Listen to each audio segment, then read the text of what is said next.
Price the Lord children's. Jesus loves all daily Bible ஸ்கூலுக்கு கர்த்தராகிய இயேசு கிறிஸ்துவின் இன்ப நாமத்தினால் உங்களை ஆசீர்வதித்து வரவேற்கிறேன். இப்பொழுதும் நாம் பரிசுத்த வேத புஸ்தகம் பைபிளை எல்லாரும் எடுத்துக்கோங்க. அதில் 2 ஏற்பாடு இருக்குது. ஒன்று பழைய ஏற்பாடு, இன்னொன்று புதிய ஏற்பாடு. இப்பொழுது நாம் புதிய ஏற்பாடு புஸ்தகத்தை தான் தியானம் பண்ண போகிறோம். சரிங்களா? மத்தேயுவிலிருந்து நம்ம படிக்க போகிறோம். இன்றைக்கு மத்தேயு 1ஆம் அதிகாரத்தை படிக்க போகிறோம். எல்லாரும் பைபிள் எடுத்துக்கோங்க. இப்போ நாம் சிறிய ஜெபம் செய்வோம். ஸ்தோத்திரம் ஏசப்பா, உமக்கு கோடான கொடி ஸ்தோத்திரம். பிதா, குமாரன், பரிசுத்த ஆவியானவர் திரியேக தேவனுடைய நாமத்திற்கு கோடான கொடி ஸ்தோத்திரங்களை ஏறெடுக்கிறோம் ஆண்டவரே. இப்பொழுதும் கூட அப்பா, பரிசுத்த வேத புஸ்தகத்தை படித்து வேதத்தில் உள்ள ரகசியங்களை பார்க்க வேண்டும் என்று பிள்ளைகள் அமர்ந்திருக்கிறார்கள். அப்பா, அந்த பிள்ளைகளை ஆசீர்வதிப்பீராக, அவருடைய பெற்றோர்களை ஆசீர்வதிப்பீராக. பிள்ளைகளுக்கு வேதத்தில் இருக்கிற அநேக ரகசியங்களை பரிசுத்த ஆவியானவர் நீர் கற்றுத் தருவீராக. என் கர்த்தருக்கென்று 60 கனி கொடுக்கிற பிள்ளைகளாக அப்பா இந்த பிள்ளைகள் இருக்கணும் ஆண்டவரே. வேத ஞானத்தில் வளரணும். தானியலை போட 10 மடங்கு ஞானம் பெற்ற பிள்ளைகளாக குடும்பத்திற்கும் சபைக்கும் தேசத்திற்குமே இந்த பிள்ளைகள் ஆசீர்வாதமாக இருக்கட்டும். கர்த்தராகிய இயேசு கிறிஸ்து நாமத்தினால் பிதாவே, ஆமேன். சந்தோஷமா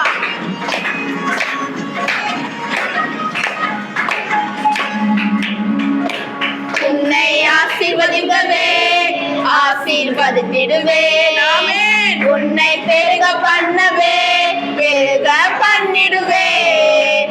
உன்னை ஆசீர்வதிக்கவே ஆசீர்வதித்திடுவேன். உன்னை பெருக பண்ணவே பெருக பண்ணிடுவேன். நிச்சயமாகவே முடிவு உண்டு, நம்பிக்கை வீண் போகாது. நிச்சயமாகவே முடிவு உண்டு, நம்பிக்கை வீண் போகாது. உன்னை ஆசீர்வதிக்கவே ஆசீர்வதித்திடுவேன். உன்னை பெருக பண்ணவே பெருக பண்ணிடுவேன். உன்னை ஆசீர்வதிக்கவே ஆசீர்வதித்திடுவேன். உன்னை பெருக பண்ணவே பெருக பண்ணிடுவேன். ஹல்லேலூயா. நம்ம கர்த்தர் உள்ளங்கையில வரைந்து வைத்திருக்கிறார். ஆமென். வரைந்தேன் உன்னை நான் உள்ள கைகளில், தாங்கினேன் உன்னை நான் தாய் கருவில். வரைந்தேன் உன்னை நான் உள்ள கைகளில், தாங்கினேன் உன்னை நான் தாய் கருவில். காத்திடுவேன் உன்னை கண்ணின் மணி போல் ஜீவிய காலம் எல்லாம். காத்திடுவேன் உன்னை கண்ணின் மணி போல் ஜீவிய காலம் எல்லாம். உந்தன் ஜீவிய காலம் எல்லாம். நிச்சயமாகவே முடிவு உண்டு, நம்பிக்கை வீண் போகாது. நிச்சயமாகவே முடிவு உண்டு, நம்பிக்கை வீண் போகாது. உன்னை ஆசீர்வதிக்கவே ஆசீர்வதித்திடுவேன். உன்னை பெருக பண்ணவே பெருக பண்ணிடுவேன். உன்னை ஆசீர்வதிக்கவே ஆசீர்வதித்திடுவேன். உன்னை பெருக பண்ணவே பெருக பண்ணிடுவேன். கர்த்தர் நம்மை ஆசீர்வதிப்பார், நம்மை பெருக செய்வார். பயப்படாதே எந்தன் செல்ல பிள்ளையே, இனி என்றும் தீங்கை காண்பதில்லையே. பயப்படாதே எந்தன் செல்ல பிள்ளையே, இனி என்றும் தீங்கை காண்பதில்லையே. உன்னோடு இருந்து நான் செய்யும் காரியம் பயங்கரமாயிருக்கும். உன்னோடு இருந்து நான் செய்யும் காரியம் பயங்கரமாய்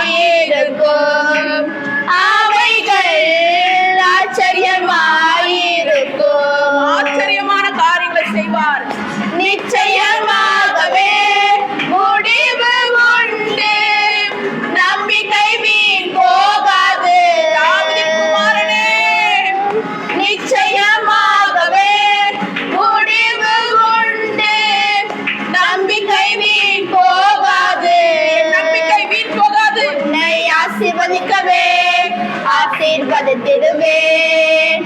உன்னை பெருக பண்ணவேன், பெருக பண்ணிடுவேன்.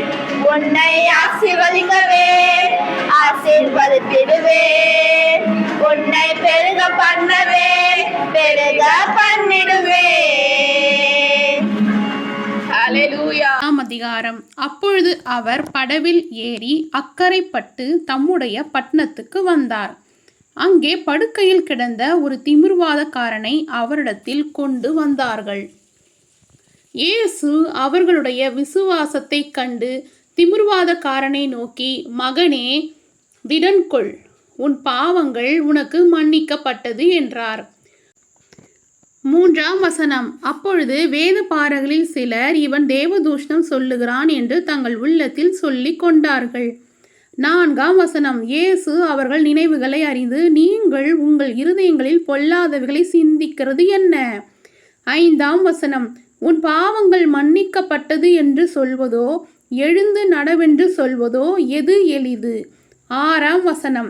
பூமியிலே பாவங்களை மன்னிக்க மனுஷகுமாரனுக்கு அதிகாரம் உண்டு என்பதை நீங்கள் அறிய வேண்டும் என்று சொல்லி திமிர்வாதக்காரனை நோக்கி, நீ எழுந்து உன் படுக்கையை எடுத்துக்கொண்டு உன் வீட்டுக்கு போ என்றார். 7ஆம் வசனம். உடனே அவன் எழுந்து தன் வீட்டுக்கு போனான். 8ஆம் வசனம். ஜனங்கள் அதை கண்டு ஆச்சரியப்பட்டு, மனுஷருக்கு இப்படிப்பட்ட அதிகாரத்தை கொடுத்தவராகிய தேவனை மகிமைப்படுத்தினார்கள். 9ஆம் வசனம். இயேசு அவ்விடம் விட்டு புறப்பட்டு போகையில் ஆயத்துறையில் உட்கார்ந்திருந்த மத்தேயு என்னும் ஒரு மனுஷனைக் கண்டு, எனக்கு பின் சென்று வா என்றார்கள். அவன் எழுந்து அவருக்கு பின் சென்றான்.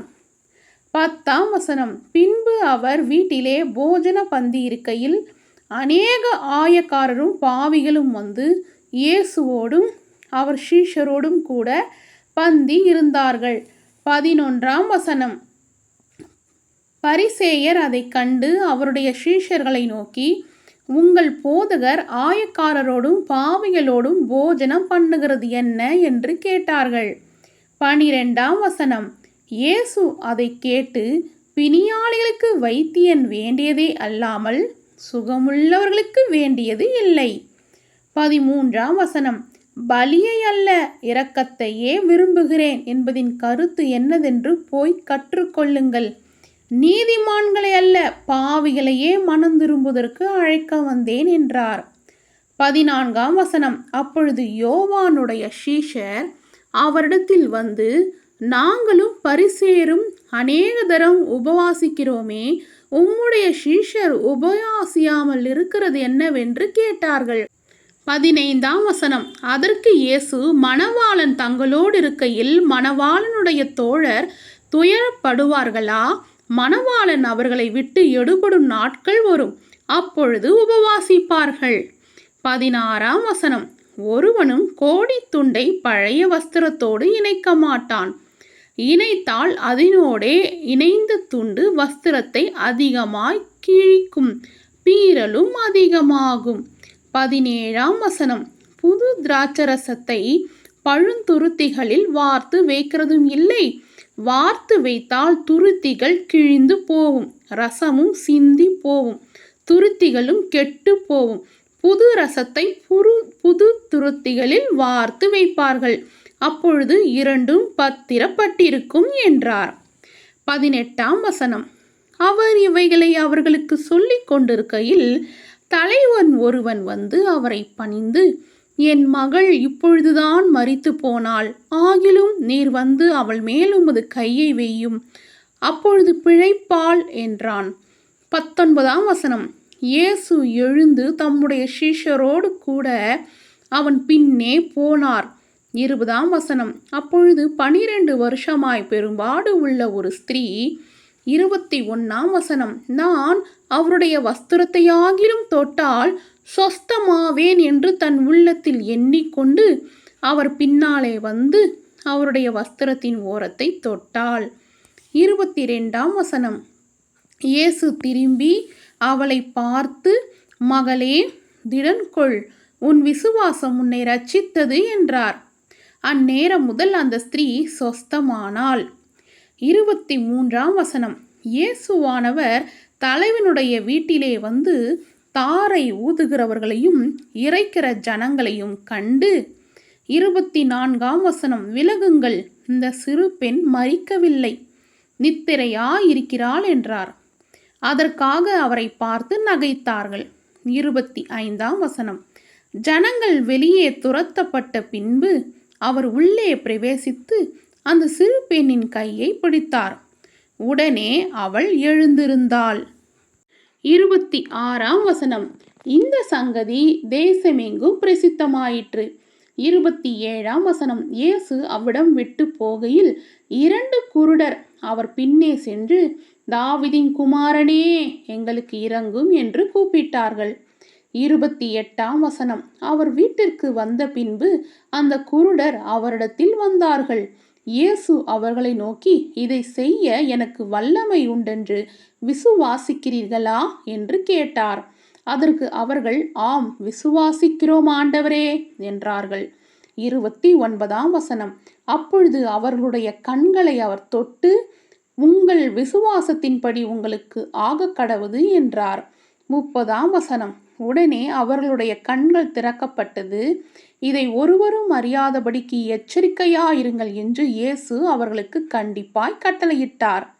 31ஆம் வசனம், அவர்களோ புறப்பட்டு அத்தேசமெங்கும் அவருடைய கீர்த்தியை பிரசித்தம் பண்ணினார்கள். 32ஆம் வசனம், அவர்கள் புறப்பட்டு போகையில் பிசாசு பிடித்த ஊமையான ஒரு மனுஷனை அவரிடத்தில் கொண்டு வந்தார்கள். 33ஆம் வசனம், பிசாசு துரத்தப்பட்ட பின்பு ஊமையன் பேசினான். ஜனங்கள் ஆச்சரியப்பட்டு, இஸ்ரவேலில் இப்படி ஒரு காலம் காணப்படவில்லை என்றார்கள். 34ஆம் வசனம், பரிசேயரோ, இவன் பிசாசுகளின் தலைவனாலே பிசாசுகளை துரத்துகிறான் என்றார்கள்.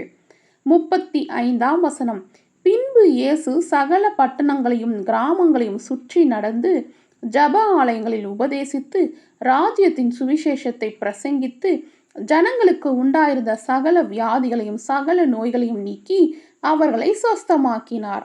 36ஆம் வசனம், அவர் திரளான ஜனங்களை கண்டபொழுது அவர்கள் மேய்ப்பன் இல்லாத ஆடுகளைப் போல தோய்ந்து போனவர்களும் சிதறப்பட்டவர்களுமாயிருந்தபடியால் அவர்கள் மேல் மனதுருகி 37ஆம் வசனம், தம்முடைய சீஷர்களை நோக்கி, அறுப்பு மிகுதி, வேலையாட்களோ கொஞ்சம். 38ஆம் வசனம், ஆதலால் அறுப்புக்கு எஜமான் தமது அறுப்புக்கு வேலையாட்களை அனுப்பும்படி அவரை வேண்டிக் கொள்ளுங்கள் என்றார். சில்ட்ரன்ஸ், இன்றைக்கு நம்ம மத்தேயு 9ஆம் அதிகாரம் படித்தோம் இல்லையா? பூமியிலே பாவங்களை மன்னிக்க மனுஷகுமாரனுக்கு அதிகாரம் உண்டென்பதை நீங்கள் அறிய வேண்டும் அப்படின்னு ஏசப்பா சொல்கிறாரு. திமிர்வாதக்காரனுக்கு ஏசப்பா என்ன பண்ணாரு? பரிபூர்ண சுகத்தை கொடுத்தாரு, பாவங்களை மன்னிச்சாரு. ஏசப்பா திமிர்வாதக்காரன் சுகமாக்கின தேவன் என்றால் உங்களுடைய எல்லா பலவீனங்கள் நோய்களை, உங்கள் குடும்பத்தில் யாருக்காவது பலவீனம் இருந்தால் அந்த நோய்களை கூட ஏசப்பா என்ன பண்ணிட்டாரு? சிலுவையில் சுமந்துட்டாரு. எல்லா நோய்களுக்கும் காரணம் என்ன? பாவம். அந்த பாவத்தையும் ஏசப்பா என்ன பண்ணிட்டாரு? சிலுவையில் சுமந்துட்டாரு. நம்ம ஒவ்வொரு நாளும் அறிக்கை செய்யணும், ஏசப்பா என் பாவங்களெல்லாம் நீங்கள் மன்னிச்சிட்டீங்க, இனி நான் பாவி இல்லை, தேவநீதி அப்படின்னு நம்ம அறிக்கை செய்யணும். நமக்கு எப்போவுமே ஒரு உணர்வு இருக்கணும், ஏசப்பா என் பாவத்தை மன்னிச்சிட்டாரு, என் நோய்களை சுமந்துட்டாரு என்ற எண்ணம் எப்போவுமே நமக்குள்ளே இருக்கணும். அந்த உணர்வு நமக்குள்ளே இருந்ததுன்னா நம்ம பாவம் செய்யவே மாட்டோம். நம்ம எந்த ஒரு சின்ன தவறு கூட செய்யவே மாட்டோம். ஏசப்பா எனக்காக எவ்வளோ ரத்தத்தை சிந்தி என் பாவங்களை சுமந்தாரு, அப்போ நான் திரும்பியும் பாவம் பண்ணுவேன்னா? நான் பண்ண மாட்டேன் அப்படின்ற உணர்வு நமக்கு இருக்கும். ஓகேவா சில்ட்ரன்ஸ்? இயேசு அதை கேட்டு, பிணியாளிகளுக்கு டேஷ் வேண்டியதே அல்லாமல் சுகமுள்ளவர்களுக்கு வேண்டியதில்லை. ஆ வைத்தியன், ஆ ஆசாரியன், இ லேவியன். சரியான விடைய ஆன்ட்டிக்கு வாட்ஸ்அப் அனுப்புங்க சில்ட்ரன்ஸ்.